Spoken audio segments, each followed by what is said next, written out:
एक और क्वेश्चन है हमारे पास एवरीवन, जिस इस क्वेश्चन को आप ध्यान से देखो तो कह सकते हो इजी भी और कह सकते हो टफ भी, है ना। अगर आपने डी एंड एफ ब्लॉक को थोड़ा ध्यान से नहीं किया होगा, एसिडिक बेसिक ऑक्साइड्स के बारे में नहीं पता किया होगा, तो इन सबको आइडेंटिफाई करने में आपको बहुत तकलीफ हो सकती है ना। क्वेश्चन बहुत ही इजी हो सकता है, इनऑर्गेनिक का क्वेश्चन है, बहुत ही इजी हो तो आप कह ही सकते हो, है ना। आता है तो इजी है, वरना नहीं आता है तो टफ, इतना टफ की कभी सोल्व भी नहीं हो सके, है ना। चलो सोल्व करते हैं इसको। कह रहा है कि number of pairs among this, okay, that contain oxide of same nature, acidic, basic, neutral, amphoteric is 4। अच्छा, एक बात तो यहाँ पे रिस्पेक्टिवली नहीं लिखा है, तो भी मतलब कोई सीक्वेंस फिक्स नहीं है, ठीक है। तो जो बच्चे ये सीक्वेंस का चक्कर काट रहे थे उनके लिए तो ये बात तो नहीं कह सकते कि हाँ ये रेस्पेक्टिवली नहीं कहा है तो सीक्वेंस कुछ भी हो सकता है, ठीक है। तो एसिडिक हो तो मतलब दोनों एसिडिक हो, बेसिक हो तो मतलब दोनों बेसिक हो, ठीक है। चेक करते हैं। पहले Al2O3 और Cr2O3 की मैं बात करूं तो क्रोमियम जो होता है ये +2 से लेके +6 तक शो करता है। तो इस वाले केस में एसिडिक होता है, इस वाले केस में बेसिक होता है, ठीक है। यहाँ पे Cr2O3 है तो ये एम्फोटेरिक हो जाएगा, बिल्कुल। Cr2O3 जो है ये एम्फोटेरिक इन नेचर है। Al2O3 को तो आप जानते ही हो, एल्युमिनियम के साथ रिएक्शन करके NaLO2 वाला रिएक्शन देता था, HCl के साथ रिएक्शन करके AlCl3 बनाता था, ठीक है। ओके, तो ये दोनों के साथ रिएक्शन करता है जिसकी वजह से हमारे पास क्या है, ये जो है एम्फोटेरिक है। तो ये दोनों तो पक्का है, एम्फोटेरिक तो एक पक्का हो गया। अब बात करते हैं Cl2O7, ये मैक्सिमम ऑक्सीडेशन स्टेट में है एवरीवन, ठीक है। Cl यहाँ पे +7 ऑक्सीडेशन स्टेट में है, तो ये एसिडिक बिहेवियर शो करता है, बिल्कुल। सिमिलरली मैग्नीज की मैं बात करूं, ठीक है, ठीक है, तो ये भी क्या होता है, +2 से लेके +7 तक शो करता है। +2 में ये MnO बनाता है, ये क्या होता है, बेसिक इन नेचर होता है। लेकिन Mn2O7 में ये +7 में होता है और इससे ज्यादा वो ऑक्साइड नहीं हो सकता, इसका मतलब ये एसिडिक बिहेवियर शो करेगा, ठीक है।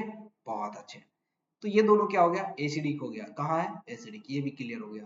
अब क्या है Na2O और V2O3, ओके। V2O3 के बारे में भी किसी को कंफ्यूजन है तो मैं बता दूं, V2O3 एग्जिस्ट करता है, V2O4 होता है और V2O5 होता है। ये एसिडिक होता था, ठीक है, ये एसिडिक होता था और ये बेसिक होता है। और ये जो होता है एसिडिक बेसिक दोनों के साथ रिएक्शन करता है, जिसकी वजह से ये एम्फोटेरिक इन नेचर होता था। याद नहीं आ रहा है कोई बात नहीं, बैक करो, नोट्स देखो, ठीक है, ध्यान से देखो, याद आ जाएगा सब कुछ। तो ये क्या है, ये बेसिक है। Na2O को कोई बताने की जरूरत ही नहीं है, अगर इसमें किसी को कंफ्यूजन है तो हमें नहीं देखनी चाहिए ये वीडियो, है ना। तो Na2 क्या है, ये बेसिक है और ये भी बेसिक है। तो ये दोनों क्या है, बेसिक की कैटेगरी का हो गया, मतलब तीन तो पक्का होने चाहिए। अब बात करते हैं न्यूट्रल की। ओहो, कार्बन मोनोऑक्साइड और N2O, इसके लिए मेरे पास आपको एनसीईआरटी में शो करने के लिए है, तो मैं आपको एनसीईआरटी में शो कर सकता हूँ शायद। पी ब्लॉक है क्या हमारे पास? इन जनरल ये आपको यहाँ पे पीरियोडिक टेबल में भी देखने को मिल जाएगा। चलो मैं दिखा ही देता हूँ, एक सेकेंड। एनसीईआरटी हाइलाइट्स, ठीक है, एनसीईआरटी हाइलाइट्स है क्या, बिल्कुल। पीरियोडिक टेबल्स में आपको दिखा देता हूँ, ठीक है। ऑक्साइड, ओके, ये देखो, चलो यहाँ पे मिल ही गया। Al2O3 एम्फोटेरिक आपको दिखाना था वैसे भी, ठीक है।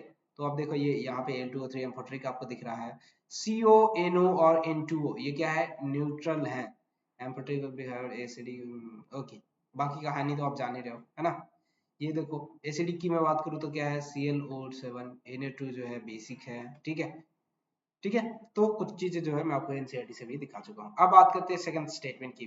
तो सेकंड स्टेटमेंट क्या कहता है, सेकंड स्टेटमेंट कह रहा है कि Na2O, Al2O3, carbon monoxide, Cl2O7, इन सब में मोस्ट बेसिक और मोस्ट एसिडिक ऑक्साइड क्या होगा। ऑफ कोर्स Na2O जो है मोस्ट बेसिक होगा और Cl2O7 जो है मोस्ट एसिडिक होगा, है ना।